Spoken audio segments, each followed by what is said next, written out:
Hello dear subscribers, today I will tell you how you can easily delete programs, applications on your Windows 10. So for doing this you just need to go to Start menu and just tap on the settings.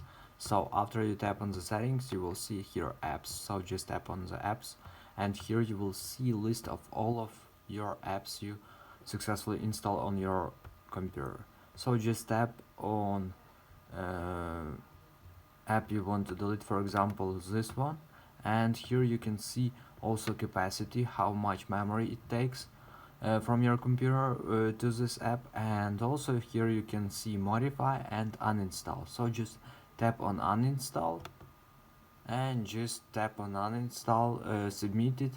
Here you can see this app and its related info will be uninstalled.